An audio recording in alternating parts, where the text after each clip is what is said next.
नमस्कार, आप सबको स्वागत है आप सबका हमारे YouTube चैनल पर। तो आज की हमारी वीडियो का टॉपिक है मनोविज्ञान। इसमें आज हम जानेंगे मनोविज्ञान के इतिहास के बारे में। तो चलिए शुरू करते हैं।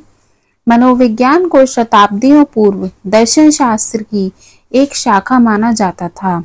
मनोविज्ञान को इंग्लिश में कहते हैं साइकोलॉजी। साइकोलॉजी हमारा लैटिन भाषा का शब्द है, दो शब्दों से मिलकर बना है, साइकी प्लस लोगोस। साइकी का अर्थ है आत्मा का और लोगोस का अर्थ है अध्ययन करना, यानी कि साइकोलॉजी आत्मा का अध्ययन करना है। साइकोलॉजी शब्द का प्रयोग 1590 में रुडोल्फ गोल्काय ने साइकोलॉजिया नामक पुस्तक में किया। मनोविज्ञान के जो जनक हैं हमारे वो अरस्तु हैं।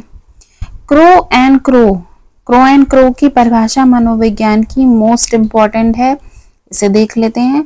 बाल मनोविज्ञान एक वैज्ञानिक अध्ययन है जिसमें बालक के जन्म के पूर्व काल से लेकर उसकी किशोरावस्था तक का अध्ययन किया जाता है।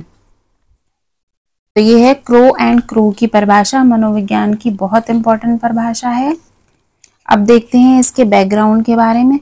16वीं शताब्दी में प्लेटो, अरस्तु व डेकार्टे ने आत्मा का विज्ञान माना, यानी कि प्लेटो, अरस्तु और डेकार्टे ने आत्मा का विज्ञान कहा साइकोलॉजी को, मनोविज्ञान को। 17वीं शताब्दी में इटली के मनोवैज्ञानिक पेम्पनोजी ने मन या मस्तिष्क का विज्ञान माना। अच्छा, इसमें इस तरह से क्वेश्चंस पूछे जाते हैं जैसे आत्मा का विज्ञान, मनोविज्ञान को आत्मा का विज्ञान किसने माना? तो प्लेटो, अरस्तु और डेकार्टे। मन या मस्तिष्क का विज्ञान किसने कहा या किसने माना? तो ये हो जाएगा हमारा पेम्पनोजी। 19वीं शताब्दी में चेतना का विज्ञान किसने कहा? William Wundt, William James vice व जेम्स सली। वाह शब्द इसकी पहचान है याद करने के लिए, विलियम जेम्स वाइस और जेम्स सली। 20वीं शताब्दी में व्यवहार का विज्ञान बहुत इंपॉर्टेंट है। अक्सर पूछा जाता है कि मनोविज्ञान को व्यवहार का विज्ञान किसने माना? तो ये हमारे वॉटसन, वुडवर्ड, स्किनर, थॉर्नडाइक और मैकडूगल ने। व्यवहारवाद के जनक हमारे हैं वॉटसन, जो यहाँ पे वॉटसन है जिन्होंने व्यवहार का विज्ञान माना, इसमें व्यवहारवाद के जनक हैं ये हमारे वॉटसन। चलिए आगे देखते हैं। विलियम वुंट ने 1879 में जर्मनी के लिप्जिंग में विश्व मनोविज्ञान की प्रथम प्रयोगशाला खोली, जिसे कार्ल मार्क्स विश्वविद्यालय के नाम से जाना जाता है। विश्व की प्रथम प्रयोगशाला मनोविज्ञान की विलियम वुंट ने खोली। कहाँ खोली? जर्मनी के लिप्जिंग में 1879 में, जिसे वर्तमान समय में कार्ल मार्क्स विश्वविद्यालय के नाम से जाना जाता है। प्रायोगिक मनोविज्ञान का जनक कौन है हमारे? William Wundt. अच्छा, ये तो हो गई विश्व मनोविज्ञान की प्रयोगशाला विश्व में। अब बात कर लेते हैं भारत की। भारत में मनोविज्ञान की पहली प्रयोगशाला NN सेन गुप्ता द्वारा कलकत्ता में स्थापित हुई। कहाँ स्थापित हुई? कलकत्ता में, भारत की पहली प्रयोगशाला। और अमेरिका में प्रथम प्रयोगशाला स्टेनले हॉल ने बनाई। यानी कि ये 3 क्वेश्चन बन गए हमारे।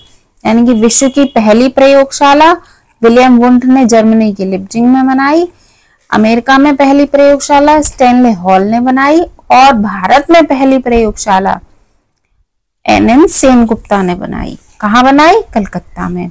अब इसके बाद आता है हमारा अधिगम। अधिगम के बारे में थोड़ा सा समझ लेते हैं। अधिगम बहुत इंपॉर्टेंट है। अधिगम का अर्थ है सीखना। सीखने से क्या होता है? व्यवहार में परिवर्तन, यानी कि अधिगम को सीखना कहते हैं सामान्य भाषा में, और सीखने के बाद मनुष्य के व्यवहार में परिवर्तन आता है।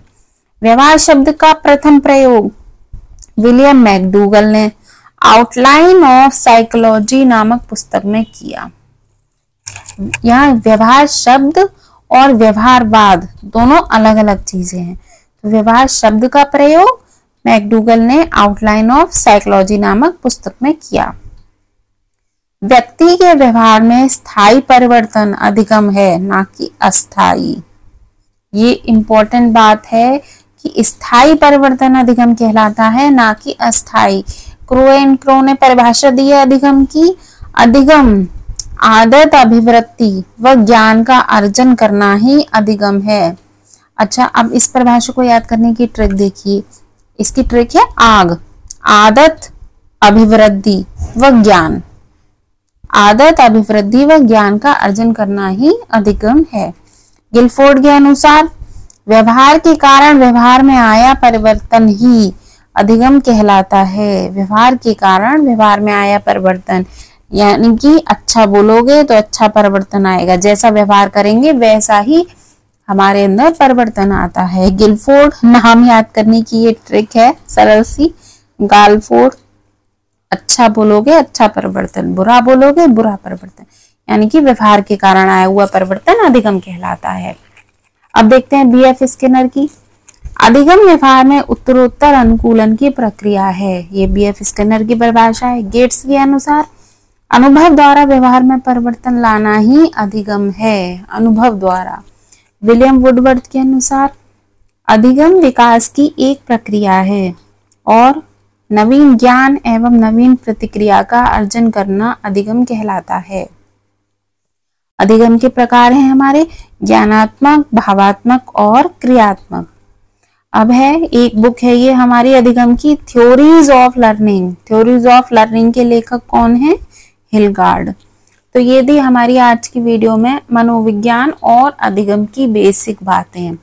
इसके बाद नेक्स्ट टॉपिक पर वीडियो मैं बहुत जल्द आपके लिए लेकर आऊंगी, तो बने रहिए हमारे साथ। साथ ही हमारे चैनल को लाइक और सब्सक्राइब कीजिए। मिलते हैं अगली वीडियो में, तब तक के लिए नमस्कार।